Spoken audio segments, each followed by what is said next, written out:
Faixa 8. Irresponsabilidade.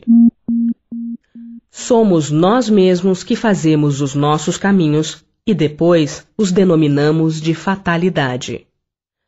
Não é coerente que cada um de nós trabalhe para alcançar a própria felicidade? Não é lógico que devemos nos responsabilizar apenas por nossos atos? Não nos afirma a sabedoria do Evangelho que seríamos conhecidos exclusivamente pelas nossas obras? Fazer os outros seguros e felizes é missão impossível de realizar, se acreditarmos que depende unicamente de nós a plenitude de sua concretização. Se assim admitimos, passamos a partir de então a esperar e a cobrar retribuição. Em outras palavras, a reciprocidade. Não seria mais fácil que cada um de nós conquistasse sua felicidade, para que depois pudesse desfrutá-la convivendo com alguém que também a conquistou por si mesmo? Qual a razão de a ofertarmos aos outros e, por sua vez, os outros a concederem a nós? Por certo, só podemos ensinar ou partilhar o que aprendemos. Assim disse Pedro, o apóstolo: Não tenho ouro nem prata, mas o que tenho, isso te dou. Nota de rodapé número 1. Leitura da nota de rodapé número 1. Atos, capítulo 3, versículo 6. Dessa maneira, vivemos constantemente colocando nossas necessidades em segundo plano e, ao mesmo tempo, nos esquecendo de que a maior de todas as responsabilidades é aquela que temos para com nós mesmos. Os acontecimentos exteriores de nossa vida são o resultado direto de nossas atitudes internas.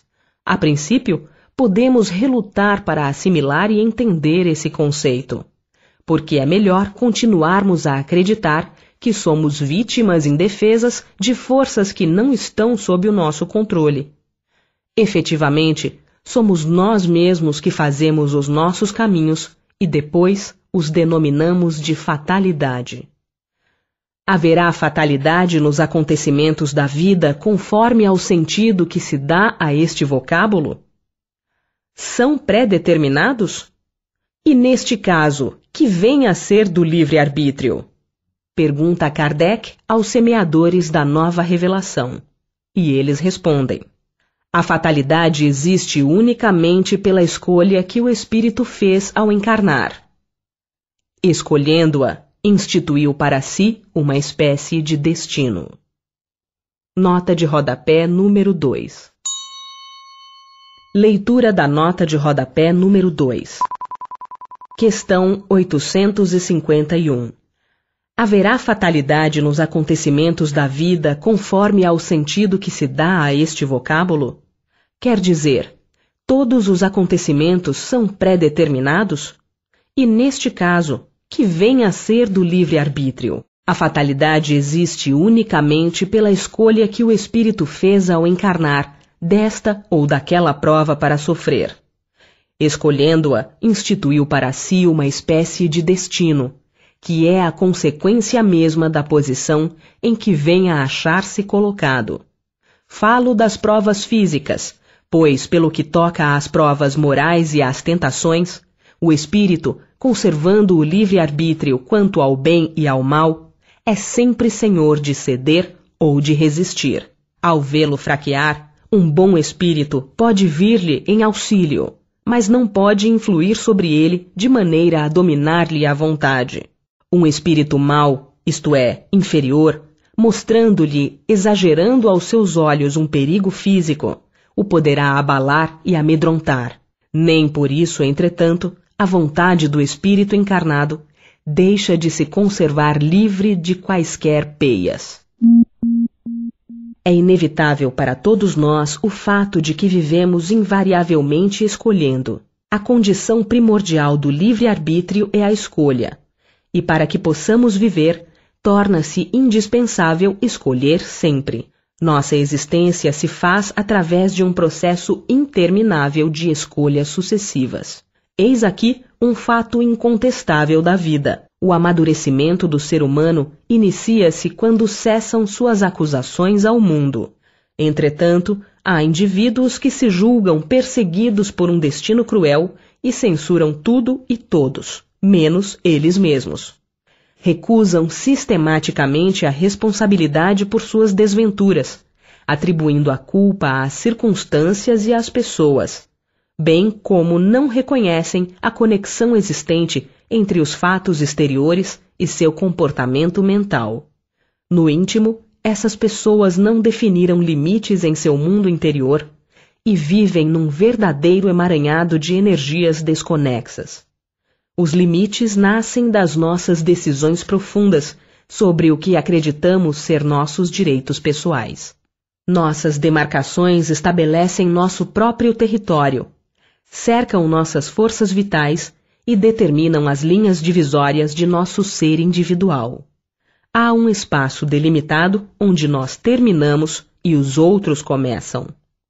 Algumas criaturas aprenderam desde a infância o senso dos limites com pais amadurecidos. Isso as mantém firmes e saudáveis dentro de si mesmas. Outras, porém, não.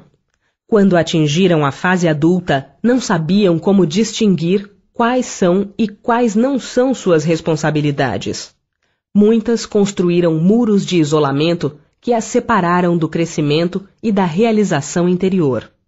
Ou ainda, paredes com enormes cavidades que as tornaram suscetíveis a uma confusão de suas emoções com as de outras pessoas.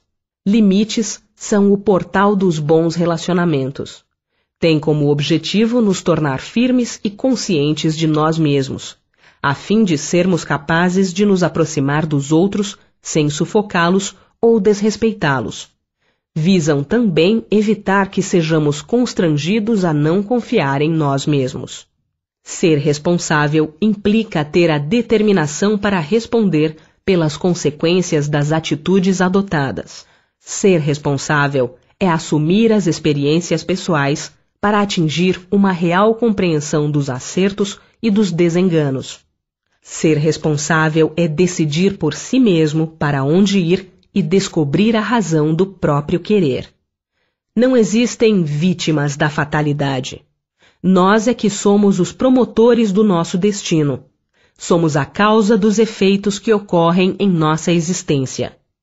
Aceitar o princípio da responsabilidade individual e estabelecer limites descomplica a nossa vida, tornando-nos cada vez mais conscientes de tudo o que acontece ao nosso derredor. Escolhendo com responsabilidade e sabedoria, poderemos transmutar, sem exceção, as amarguras em que vivemos na atualidade. A autorresponsabilidade nos proporcionará a dádiva de reconhecer que qualquer mudança de rota no itinerário de nossa viagem cósmica dependerá invariavelmente de nós.